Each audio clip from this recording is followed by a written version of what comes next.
This is a Bridgeport Series 1 2 horsepower vertical mill with a 2-axis EZ-Trak CNC control.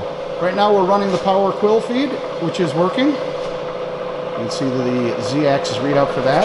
It says a 9x48-inch table. There's a Curt power drawbar and a variable spindle speed. I'm gonna do that.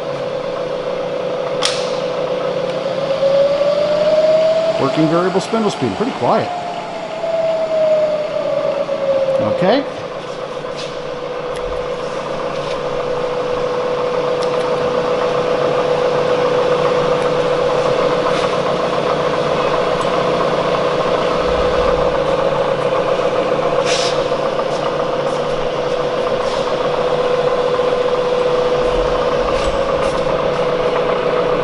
Says the updated control and monitor.